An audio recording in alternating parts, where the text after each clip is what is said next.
ज्योतिबा राव फूले के द्वारा लिखी गई पुस्तक गुलामगिरी का अध्याय 6, जिसको कहते हैं परिच्छेद 6। शुरू करते हैं गुलामगिरी पुस्तक का परिच्छेद नंबर 6। बलिराजा ज्योतिबा राव फूले मराठे खंडोबा महासुबा नवखंडों का न्यायी बेरोबा 7 आश्रित डेरा डालना रविवार को पवित्र मानना वामन श्राद्ध करना विंध्याचली और घट रखना बलिराजा की मृत्यु सती जाना अपराधी आराधी लोग सिलंगन भ्रात का बलिराजा बनना दूसरे बलिराजा के आने की भविष्यवाणी बाणासुर कुजागरी वामन की मृत्यु उपाध्याय होली वीर पुरखों की भक्ति बलि प्रतिपदा भाई दूज आदि के संबंध में।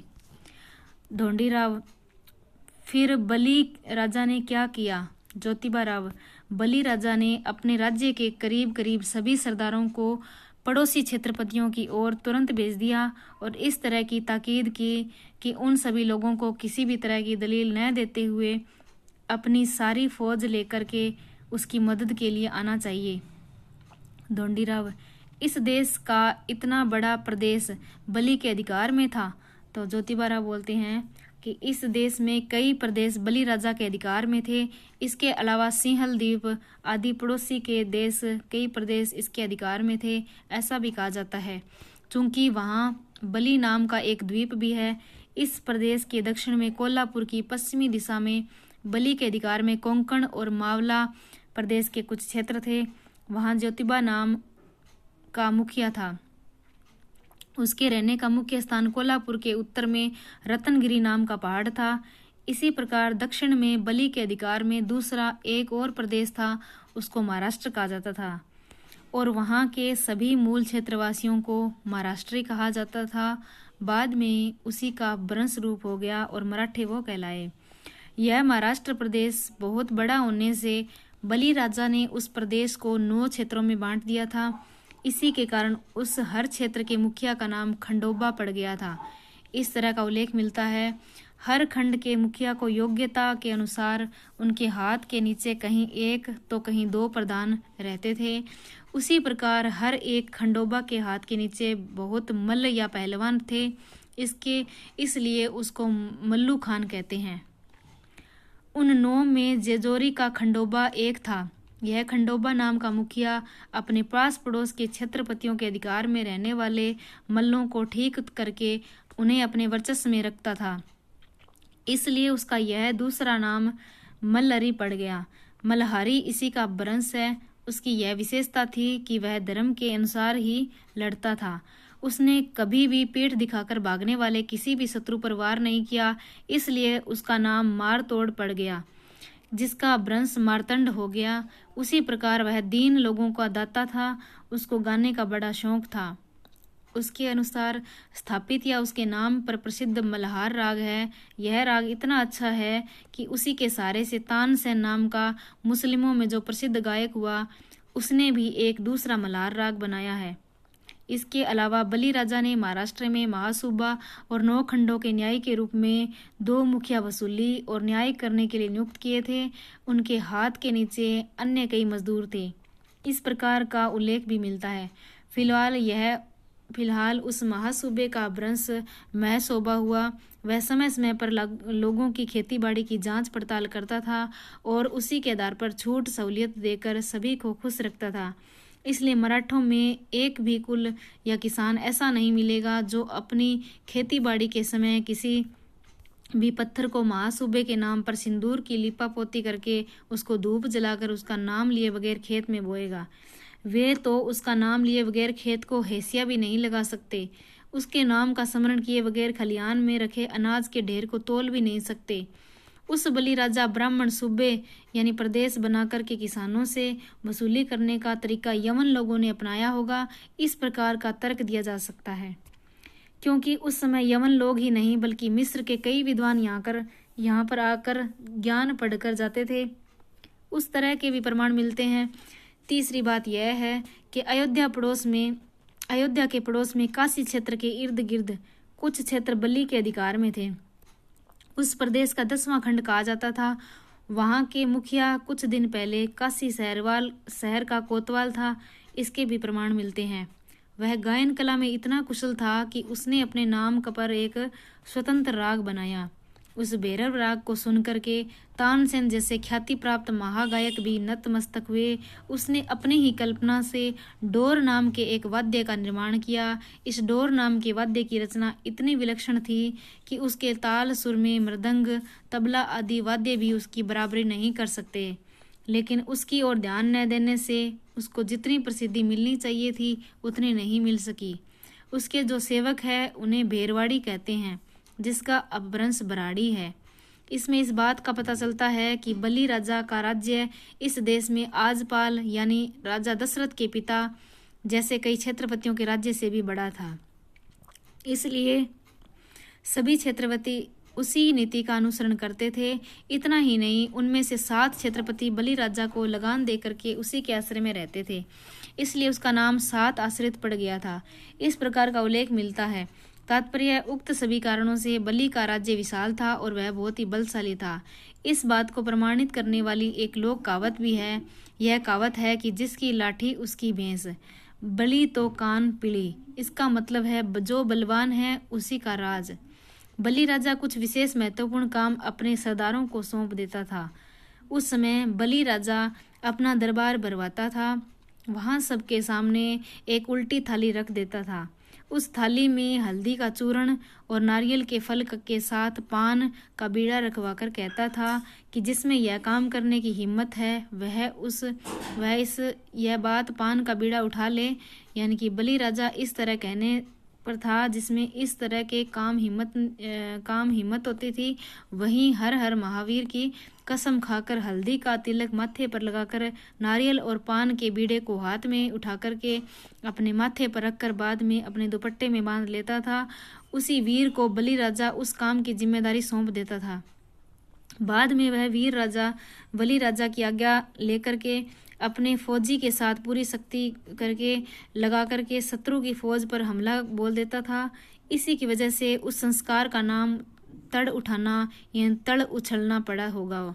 उसका अपभ्रंश तड़ी उठाना या तड़ी उलचने हो गया। बलि राजा के महावीरों में भैरोबा, ज्योतिबा, नवखंडोबा अपनी रेयत की सुख सुविधा के लिए इसी तरह के सरतिया प्रयास करते थे। आज भी मराठों ने कोई भी अच्छा कार्य प्रारंभ करने से पहले तड़ी उठाने का संस्कार अपना रखा है। उन्होंने अपने इस संस्कार के तहत बहिरोबा, ज्योतिबा, खंडोबा को देवता स्वरूप कबूल कर लिया और उनके नाम से तड़ी उठाने लगे। वे लोग हर हर महादेव, बहिरोबाचा या ज्योतिबाचा चांग भला इस प्रकार का युद्ध घोष करते थे और बहिरोबा अथवा ज्योति का स्तुति गान करते थे। इतना ही नहीं, बलि राजा अपनी प्रजा के साथ महादेव के नाम से रविवार के दिन को पवित्र दिन के रूप में मानता था। इसकी पृष्ठभूमि में आज के मराठे यानी मातंग, महार, कुणबी और माली आदि लोग हर रविवार के दिन अपने अपने घर पर कुल स्वामी की प्रतिमा को जल स्नान करवा करके उसको भोजन अर्पण किए बगैर वे अपने मुंह में पानी की एक बूंद भी नहीं डालते। धोंडीराव, बलि राजा के राज्य की सरहद पर आने के बाद वामन ने क्या किया? तो ज्योतिबा बोलते हैं, वामन अपनी सारी फौज को लेकर के बलि राजा के राज्य में सीधे सीधे घुस आया। उसने बलि राजा की प्रजा को मारते पीटते खदेड़ते हुए हाहाकार मचा दिया था और इस तरह से वह बलि की राजधानी तक आ पहुंचा। इसलिए बलि अपनी देश भर में फैली हुई फौज को इकट्ठा करने से पहले ही बेबस होकर के अपनी निजी फौज को साथ में लेकर वामन से मुकाबला करने के लिए युद्ध भूमि में उतर पड़ा। बलि राजा भाद्रपद वद्य 1 पद से वद्य 30 तक हर दिन वामन और उसकी फौज के साथ लड़कर शाम को आराम के लिए अपने महल में आता था। इसी की वजह से दोनों ओर के जितने लोग उस पखवाड़े में एक दूसरे से लड़ते हुए मर गए, उनके मरने की तिथियां ध्यान में रही। इसलिए हर साल भाद्रपद माह में उस तिथि को श्राद्ध करने की परंपरा पड़ गई होगी। इस तरह का तर्क निकलता है। आश्विनी शुद्ध 1 पद से शुद्ध अष्टमी तक बलि राजा वामन के साथ लड़ाई में इतना व्यस्त था कि वह सब कुछ भूल गया और उस दरमियान अपने महल में आराम के लिए भी नहीं आ सका। इधर बलि राजा की विंध्याचली रानी ने अपने हिजड़े पंडे सेवक के द्वारा एक गड्ढा खुदवाया। उसमें उस पंडे सेवक के द्वारा जलाव लकड़ियां डलवाई और उस गड्ढे के पास 8 रात 8 दिन तक बिना कुछ खाए पिए बैठी रही। उसने वहां अपने साथ पानी का कलश रखा था। रानी इस तरह बिना खाए पिए पानी के सहारे इस कामना की पूर्ति विजय की हो और वामन की बला टल जाए, इसलिए रानी यहाँ बैठकर महावीर की प्रार्थना कर रही थी। इस दरमियान आश्विनी शुद्ध अष्टमी की रात में बलि राजा के युद्ध में मारे जाने की खबर मिलते ही उसने खड्डे में पहले से रखी हुई लकड़ियों को आग लगाकर अपने आप को उसमें झोंक दिया। उसी दिन से सती होने की जो रूढ़ी है ना, वो चल पड़ी होगी, यह तर्क किया जा सकता है।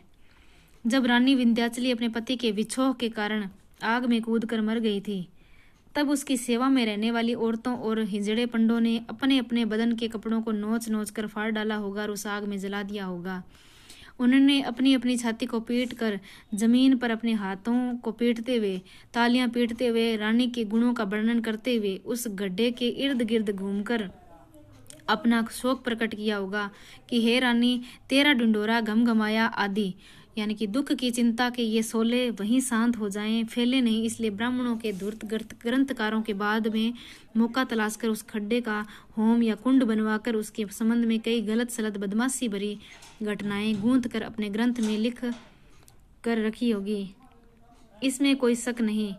उधर बलि राजा के युद्ध भूमि में मरने के बाद बाणासुर ने पूरे एक दिन हर तरह की मुसीबतों का सामना करते हुए वामन की फौज लेकर भाग गया। इस युद्ध में विजय की मस्ती में वामन इतना बदमस्त हुआ कि बलि राजा की मुख्य राजधानी में कोई पुरुष नहीं है, यह सुनहरा मौका देखकर उस राजधानी में हमला बोल दिया। वामन अपने साथ पूरी फौज लेकर अश्विनी शुद्ध दशमी को बड़ी सुबह ही उस शहर में पहुंचा। उसने वहां के अंगनों में लगा हुआ जितना सोना था उस लूट लिया। उस शब्द का वंश सिलंगन का सोना लूट लिया, यह हो गया। इस लूट के बाद वामन तुरंत अपने घर प्रदेश लौट गया। जब वह अपने घर पहुंचा तो पहले ही उसकी औरत ने मजाक के खातिर कनकी यानी चावल का एक बलि राजा करके अपने दरवाजे के दहलीज पर रखा हुआ था। वामन के घर पहुंचने पर उसने वामन से कहा कि यह देखो, बलि राजा आपके साथ पुनः युद्ध करने के लिए आया है। यह सुनते ही उसने उस कनकी के बलि राजा को अपनी लात से की ठोकर से फेंक दिया और अपने फिर घर के अंदर प्रविष्ट किया।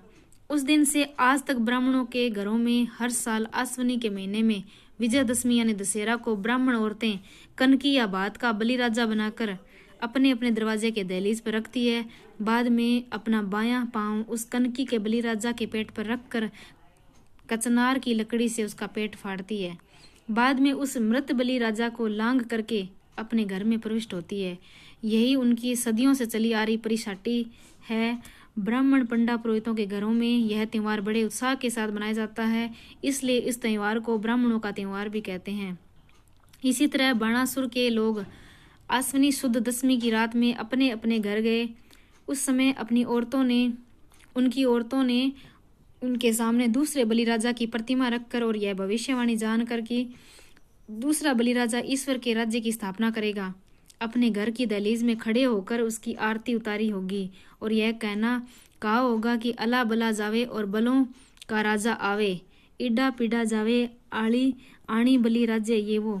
उस दिन से लेकर के आज तक सैकड़ों साल बीत गए, फिर भी बलि के राज्य के कई क्षेत्रों में क्षत्रिय वंश की औरतों ने हर साल आश्विनी शुद्ध दशमी को शाम के समय अपने अपने पति और पुत्र की आरती उतार करके आगे बलि का राज्य आवे इस इच्छा का त्याग नहीं किया है। इसमें पता चलता है कि आगे आने वाला बलि राजा कितना अच्छा होगा। धन्य है वह बलि राजा और धन्य है वह राज्य निष्ठा। लेकिन आज के तथाकथित मांगलिक हिंदू लोग अंग्रेज शासकों की मेहरबानी पाने के लिए कि उनको अंग्रेजी सत्ता में बड़े बड़े पद और प्रतिष्ठा के स्थान मिले, इसलिए ये लोग रानी के जन्म पर आम सभाओं में लंबे लंबे भाषण देते हैं, लेकिन समाचार पत्रों में या आपसी बातचीत में उनके खिलाफ अपना रोष व्यक्त करने का दिखावा भी करते हैं। ढोंडीराव, उस समय बलि राजा द्वारा बुलाए गए सरदार क्या उसकी मदद के लिए आए ही नहीं? तो ज्योतिबा राव बोलते हैं कि बाद में कोई छोटे मोटे सरदार अपनी अपनी फौज के साथ आश्विनी शुद्ध 14वीं को आकर के बाणासुर से मिले। उनके बाणासुर से मिलने की खबर सुनते ही बलि राज्य के कुल मिलाकर के सभी ब्राह्मण अपनी जान बचाकर वामन की ओर भाग गए। उनको इस तरह भागकर आते देखा तो वामन बहुत ही घबरा गया। उसने सभी ब्राह्मणों को इकट्ठा किया। आश्विनी शुद्ध 15वीं को वे जो इकट्ठा होकर सारी रात जाग कर अपने भगवान के सामने प्रसाद स्वरूप दांव पेंच तय करने लगे कि बाणासुर से अपना संरक्षण कैसे किया जाए।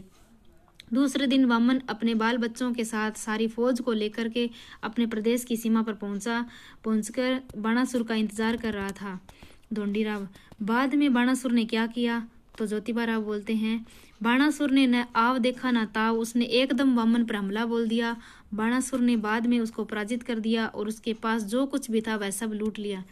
फिर उसने वामन को उसके सभी लोगों के साथ अपनी भूमि से खदेड़कर हिमालय की पहाड़ी पर भगा दिया। फिर उसने उस वामन को दाने दाने के लिए इतना मोहताज बना दिया कि उसके कई लोग केवल भूखे ही मरने लगे। अंत में इसे चिंता में कि वहीं पर वामन अवतार का सर्वनाश हुआ, मतलब वामन भी मर गया। वामन के मरने से बाणसुर के लोगों को बड़ी ही खुशी हुई। वे कहने लगे कि सभी ब्राह्मणों में वामन एक बहुत बड़ा संकट था। उसके मरने से, उसके नष्ट हो जाने से हमारा शोषण उत्पीड़न समाप्त हो गया।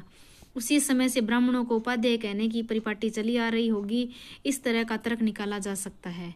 बाद में उन उपाध्यायों ने अपने अपने घरों में युद्ध में मरे अपने सभी रिश्तेदारों के नाम से चिता जला करके उनकी दाह क्रिया की, क्योंकि उनमें पहले से ही मृत आदमी को जलाने का रिवाज था।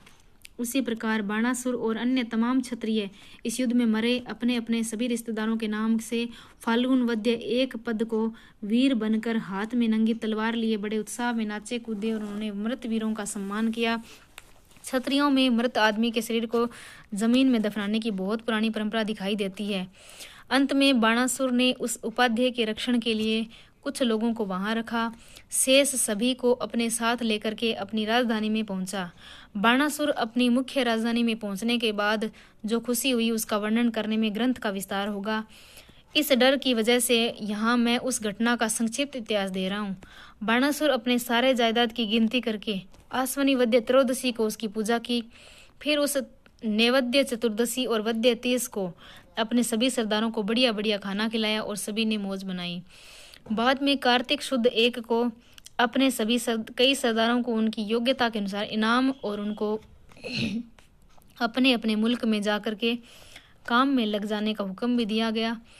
वहाँ की सभी स्त्रियों को खुशी हुई। उन्होंने कार्तिक शुद्ध दूज को अपने अपने भाइयों को यथा सामर्थ्य भोजन खिलाया। उन्होंने उनको भोजन खिलाकर उनका पूरी तरह से समाधान किया। बाद में उन्होंने उनकी आरती उतारी और कहा कि अला बला जावे और बलि का राज्य आवे। और इस तरह उन्होंने आने वाले बलि के राज्य स्मरण दिलाया। उस समय से आज तक हर साल दिवाली को भैया दूज के दिन क्षत्रिय लड़कियां अपने भाई को आने वाली बलि राज्य का ही स्मरण दिलाती है, लेकिन उपाध्याय कुल्ले में इस तरह का स्मरण दिलाने का रिवाज बिल्कुल भी नहीं है। धोंडीराव, लेकिन बलि राजा को पाताल में गाड़ने के लिए आदिनारायण ने वामन अवतार लिया।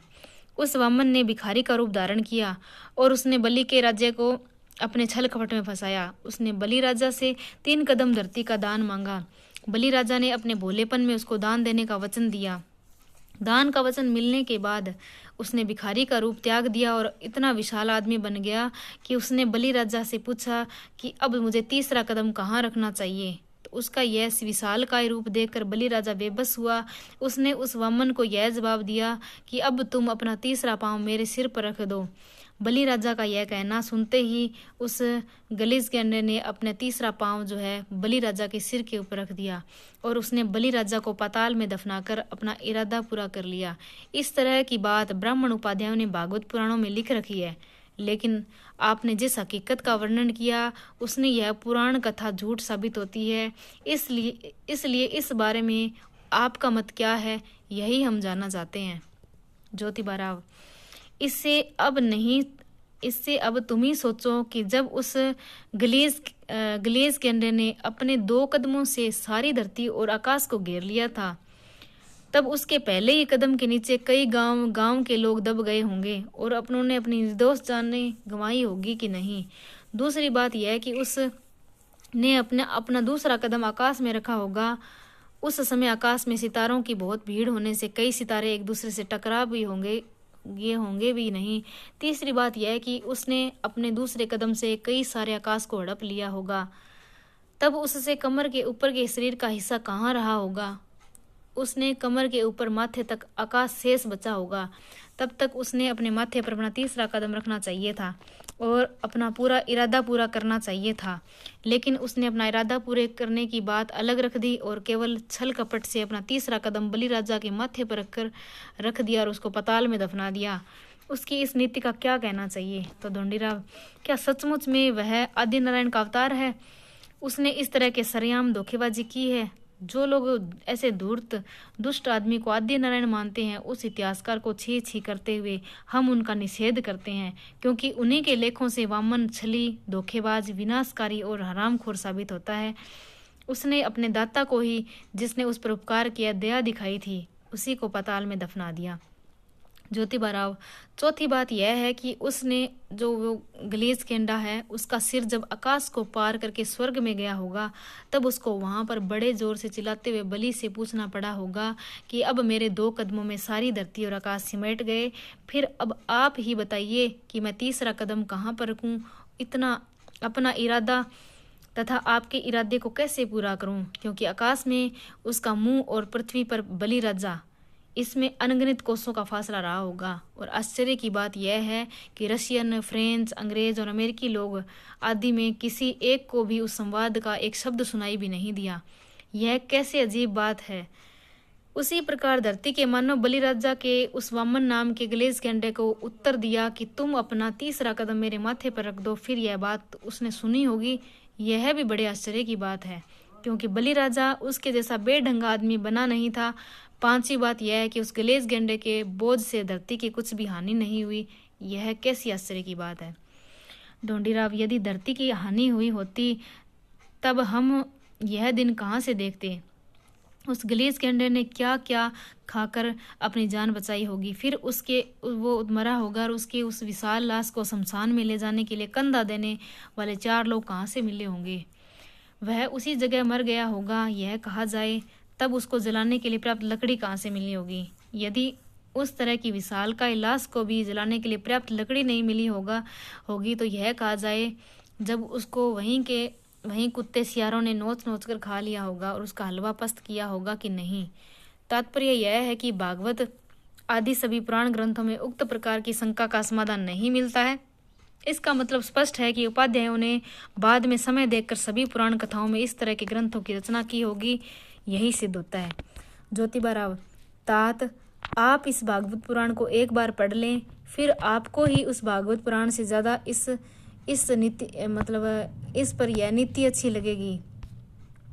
ज्योतिबा राव कहते हैं कि दात आप इस भागवत पुराण को एक बार पढ़ लें, फिर आपको इस भागवत पुराण से ज़्यादा इसकी जो नीति है ना वो अच्छी लगेगी। तो ये हुआ महात्मा ज्योतिबा राव फूले के द्वारा लिखा गया गुलामगिरी पुस्तक का परिच्छेद 6। अब अगले अध्याय में हम पढ़ने वाले हैं परिच्छेद 7। तब तक के लिए थैंक यू। जय हिंद, जय भारत।